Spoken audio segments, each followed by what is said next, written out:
Welcome everyone to the Best Damn Podcast. I am your host, John Keene. As always, I would like to thank you guys for joining me. Ask that you please add, follow, and check us out, www.thebestdamnpodcast.tv. Follow me, Instagram at Best Damn Podcast, Twitter at The Real Best Damn, and wherever you're watching from, please make sure to hit that like, leave me a comment, let me know what you think, and share this link, get it out there, spread it far and wide. That way people can find us and people can see. And remember to subscribe, click that bell. That way you guys get all of the notifications. And keep in mind, guys, we are completely viewer powered. That means we're fully funded and supported by you, the listener and the viewer. So if you'd like to donate and support to the channel, you can do so by hitting the links in the description box below: PayPal, Venmo, Patreon, Cash App, and Facebook Messenger Pay. And if you're interested, you can book a tarot reading as well. You can text the number below or hit the email, therealbestdampodcast@gmail.com.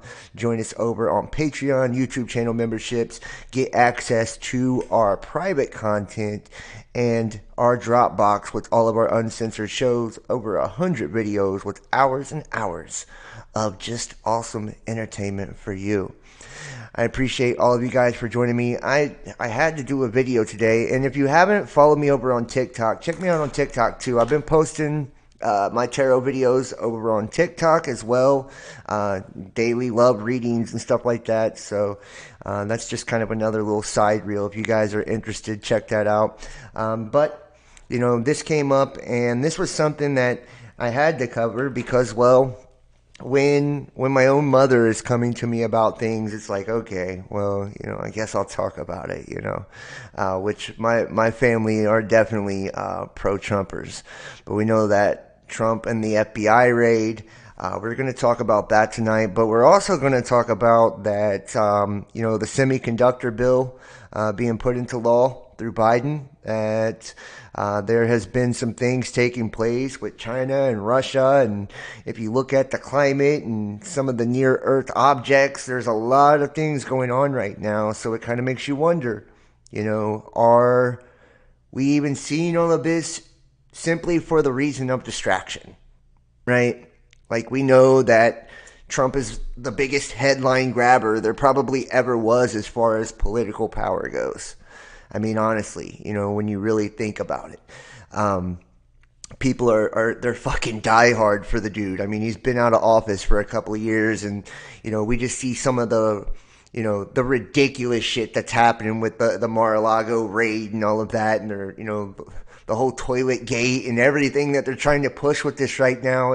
It really makes a person start to think like, yo, what are they trying to get our attention off of, and why are they trying to focus our attention back on the orange man, you know? So I'm just saying, you know, I'm not saying, but I'm just saying. So thank you everybody for joining me. Make sure if you guys are in the chat, you hit that like, hit that thumbs up for me. I see, let me check the chat over here. See what we got in the house. Looks like Sarah C's. Everybody go check out Sarah C's YouTube channel, by the way. Sarah C is a wonderful YouTuber. She's super awesome. Stool Purger. Rachel, if you message me over on Discord, I do still owe you a tarot reading. Rachel actually did the spiritual profile. We did, you know, most of it yesterday, but I still owe her tarot reading, so I want to give her that. Up Your 73, Higher Mind 1111, Jordan Marshall from Canada in the house, Liquid Parallax, cool. Thank you guys so much. I appreciate all of you, man. No problem, Sarah. I do love your work. I mean, and that's really saying something, because like, I don't even watch YouTube anymore. It's gotten that fucking, you know, it's that much garbage on here now. Like, you never see anything that's real. You never see anything that's legit. There's never anything authentic or genuine. Nothing that even gets me excited, you know, when I turn on looking for new content creators. And I'm not dogging people, you know, but it's like the media is that watered down. And the narrative is that controlled. It's not a reflection of people and their creative ability. It's more of a reflection of the system and how oppressive it's became, just to keep it all the way real. So let's jump into this. I appreciate all of you guys. Like I said, make sure to hit that like, subscribe if you have not, share this link, leave a comment, and if you catch us on the flip side, make sure to hit the comment section. Let me know what you think about all of this, and consider donating, supporting, guys. I would greatly appreciate it. All right, it says Clinton-linked lawyer says Trump could be barred from re-election after FBI raid, cites U.S. code. The FBI executed a search warrant of Trump's Mar-a-Lago property, reportedly seeking classified documents he allegedly took from the White House. Mark Elias, a top lawyer for Hillary Clinton's 2016 presidential campaign, said Monday that former President Trump could be disqualified from making another run at the White House in 2024 following the FBI raid of his Florida residence. FBI agents executed a search warrant of Trump's Mar-a-Lago property on Monday, reportedly seeking classified documents he allegedly took from the White House when he left office in 2021. The search warrant was conducted in connection with the National Archives, according to a senior government official. This led Elias to cite U.S. Code Title 18, Section 2071 to highlight that Trump could be barred from seeking public office again as the former president continues to drop hints that he will soon announce his plans to seek a second term as commander-in-chief. Quote, the media is missing the really, really big reason why the raid today is a potential blockbuster in American politics, Elias wrote in a tweet. Elias pointed to the passage of U.S. Code Title 18, Section 2071 that states, whoever having the custody of any such record, proceeding, map, book, document, paper, or other thing, willfully and unlawfully conceals, removes, mutilates, obliterates, falsifies, or destroys the same, shall be fined under this title or imprisoned not more than 3 years or both, and shall forfeit his office and be disqualified from holding any office under the United States. However, legal challenges could make efforts to prevent Trump from running again under this code difficult, Elias noted in a follow-up tweet. Yes, I recognize the legal challenge that application of this law to a president would garner significant qualifications are set in Constitution, like the Constitution matters. I'm just saying, isn't it funny how the Constitution kicks in whenever it's convenient for a politically motivated agenda, but whenever our constitutional rights are being infringed upon, what's the Constitution got to do with it type shit, right? Like, I'm just saying. But the idea that a candidate would have to litigate this is, during a campaign, in my view, a blockbuster in American politics, he wrote. And notice the language, too. I just want to kind of get into this just for a second, because this is like, this is semantics and all of this. Whenever they're using certain language, guys, you got to look for the neuro-linguistic programming, which is a form of mind control. Just saying. The fact that he keeps using the phrase blockbuster, blockbuster, blockbuster, it's letting you know this is theater. Okay, this is theater. And I talk about this even when we're looking at the global political agenda. We have to be extremely careful and not really feed our energy and dive our energy into this, because, even geopolitically on a global scale, it's just theater, and there is something that is orchestrated behind the scenes, and, you can call it the hidden hand, you can call it whatever you want, but there are powers, if you will, global bankers, shift the blame wherever you need to. Insert here, right? The person you don't like or the group you don't like, that already know, which direction the wind is going to blow tomorrow. Okay, and they set these kind of things up as kind of like a cat and mouse game. You know, they keep the attention of you chasing this shit, right? And you're just chasing your own tail day and night, the same way they do with the divide and conquer tactics, where they get us all to divide over our color, race, sexual orientation, political orientation, right? All of these things, right? Where they get us to go at each other's neck. That way we don't see who the real threat, who the real enemy is. They do the same thing with shit like this, right? And using the frame, or the phrase, the frame, I'm sure that wasn't an accident, I just used that word, but the phrase blockbuster lets you know that in itself it is theater. It says, yes, I recognize the legal challenge that application of this law to a president would garner since qualifications are set in Constitution. But the idea that a candidate would have to litigate this during a campaign is, in my view, a blockbuster in American politics. He wrote, the Presidential Records Act of 1978 requires presidential administrations to preserve certain documents. According to the National Archives, the presidential records in 15 boxes taken from Mar-a-Lago earlier this year include documents classified over national security concerns. You can see the picture of, baby hands right there. It says, the agency has called on the Department of Justice to probe whether the former president violated federal law in his handling of records because the National Archives and the Records Administration identified classified information in the boxes. NARA staff has been in communication with the Department of Justice. Then U.S. Archivist David Ferrero wrote in a letter to Congress. Trump released a statement Monday announcing the FBI's raid, and he slammed the federal government for search of his property. And let's see if we can pull up his statement. We'll get some quotes from it right here, though. It says, nothing like this has ever happened to a president of the United States before, Trump wrote. After working and cooperating with the relevant government agencies, this unannounced raid on my home was not necessary or appropriate. It is a prosecutorial misconduct, the weaponization of the justice system, and an attack by radical left Democrats who desperately don't want me to run for president in 2024, especially based on recent polls, and who will likewise do anything to stop Republicans and conservatives in the upcoming midterm elections. He continued, adding that such an assault could only take place in broken third world countries. And I think he's right with that. Just to keep it all the way real. And what is that statement actually saying?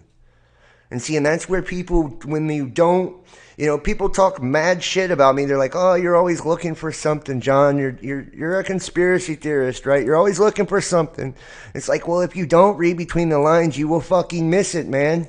And when he's saying statements like, yo, this type of thing only happens in third world countries, he's absolutely correct. These type of things only happen in third world countries, so what does that tell you about the state of the United States of America? Like, that's a bigger reflection of the political state of our government as a whole than anything. And we have to understand that a lot of the heavy blows and the damage that we're seeing during the Biden administration was dealt out by Trump himself. And people can be as mad as they want at me, and I'm not taking either side. I don't believe in left or right, red or blue, none of it, okay? I think it's all bogus fucking bullshit, right? And that's just real. They're all on one team, all right? But I just want to state that, I pointed out the entire time during his election, those entire 4 years, I showed you. Every time he was making a move, what exactly the real repercussions of those things would entail. And we find ourselves here. And you know what? It was taking place way before Trump, during the Obama administration, during the Bush administration. And you know what? And it continues into the Biden administration because they're all playing for the same damn team. You feel me? And he was, in my opinion, the final kind of coup d'etat, if you will, to undermine the United States Constitution and collapse the United States government. And remember, prophetically, King Cyrus, who the Christian religion was so happy to connect him to, right, from the Bible. King Cyrus, who became the king of Babylon, who was the outsider who became the king of Babylon, who was minted on a gold coin. And you guys will remember every conspiracy Q-tard channel in the world had Trump gold coins for sale a couple years ago. This one didn't, but every other one did. All right. And in the 4th year of his reign, Babylon fell. And you'll remember there was a book written by Ingersoll Lockwood called 1900 or The Last President that talked about a storyline where King Don, right, King Don Trump, who lived on 5th Avenue in New York City, and Castle Trump, presided over a nation that was collapsing, and the sides were the anarchist versus the socialist, right? Talking about some predictive programming like you have never seen before. Okay? And then the biblical paradoxes that we've seen prophetically with the gold coin, and then the 30,000 troops occupying our nation's capital during the transition from Trump to Biden, right? And the National Guard, which was used because it circumvented posse comitatus, right? Which prevents the U.S. military from actually being used domestically against United States citizens. You know, we collapsed then, people. And I showed you guys, and I got the document on my computer right now. I should just pull it up just to smear it in your face a little bit. You know, for people that forgot. The Transition Integration Project of 2020, which was basically a crisis act, if you will, a dramatization of the 2020 electoral campaign and different scenarios that they were doing dry runs on. And they had 3 different scenarios on how the election was going to turn out, you know. And lo and behold, one of those 3 scenarios they ran is how it turned out. And 2 of the 3 scenarios, Biden won, right? And that all happened under Trump's watch. Just saying, right? Just saying. Trump is also alleged to have periodically flushed Oval Office documents down a toilet at the White House while he was still in office, according to a forthcoming book from the New York Times. Maggie Haberman, who obtained photographs allegedly showing wads of paper in a toilet. Well, you hear it now. I mean, wads of paper in a fucking toilet, that's the smoking gun we were all worried about, right? The smoking gun, we got it now. And I want to go over here too, real quick. I've got a few different articles on this. All right. And you can see this is already how they're painting this stuff. And we're going to go to what Biden was actually doing, you know, as the whole circus of the media was surrounding around Trump in just a second, you know, because that's where I think this really kind of all breaks down to, you know, just keeping it real. It says Republicans rush to Trump's defense after FBI executes search warrants at Mar-a-Lago. And you see here, it says the top congressional Republicans are rushing to former President Donald Trump's defense after the FBI executed a search warrant at his Mar-a-Lago resort in Florida as part of an investigation into the handling of potentially classified material. House Minority Leader Kevin McCarthy told Attorney General Merrick Garland to preserve your documents and clear your calendar, warning of an oversight probe when Republicans take back the chamber in the midterm elections. The Department of Justice has reached an intolerable state of weaponized politicization, said McCarthy. House Republicans briefly discussed the FBI search during a conference call on Tuesday, multiple sources told CNN. Top Republicans made clear that they want to get answers and a full accounting from the Justice Department like they don't already know. The call had been previously scheduled in order to discuss the Inflation Reduction Act that's coming to the House floor on Friday. See, there's always a political agenda behind these large blockbuster deals that are taking place in politics here. See, previously scheduled in order to discuss the Inflation Reduction Act that's coming to the House floor Friday. But at the top of the call, McCarthy kicked things off, then turned over Republican Jim Jordan, the top Republican of the House Judiciary Committee, at Republican Mike Turner, and the top Republican of the House Intelligence Committee. They repeated their demands for accountability, but did not signal what their specific oversight plans will be if they win majority. And Trump is also set to meet Tuesday with about a dozen members of the House Republican Study Committee, led by Indiana Republican Jim Banks, at his residence in Bedminster, New Jersey, according to a person familiar with their plans, providing a timely opportunity for the former president to rally members to his side after the FBI search. And now let's go to Mr. Biden here. Right, remember him and Kamala Harris? They just had an executive order. I mean, there's just been a lot of shit that's been taking place politically, and they're major laws that infect. I don't know why I keep having these Freudian slips, but I swear they're probably legit. They don't just infect; they affect the country and the way that it's ran big time. So, Biden signed semiconductor bill into law, though Trump raid overshadows the event.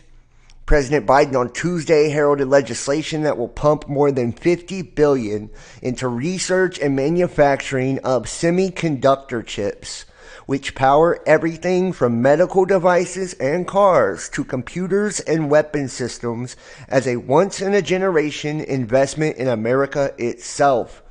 Today, America is delivering, and I honest to God believe that 50, 75, 100 years from now, people who will look back on this week, they'll know that we met this moment, Biden said ahead of signing the CHIPS and Science Act, short for Creating Helpful Incentives to Produce Semiconductors for America Act. The ceremony was attended by chief executives of Lockheed Martin, Intel, HP, Micron, and Advanced Micro Devices, along with union leaders and lawmakers.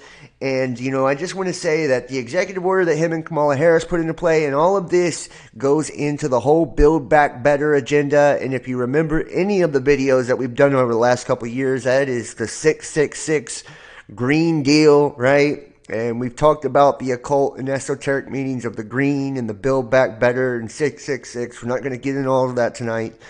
But I'm just saying, and they do it right under, the guise of, the big media storm around Trump. The legislation provides $10 billion to invest in regional technology hubs across the country, with a 25% investment tax credit for expenses for manufacturing of semiconductors and related equipment. It also authorizes roughly $100 billion in spending over 5 years on scientific research, including more than $80 billion for the National Science Foundation. This was a week intended to be full of victory laps as Biden emerged from his COVID isolation, just as Senate Democrats passed a signature climate, health care, and tax packages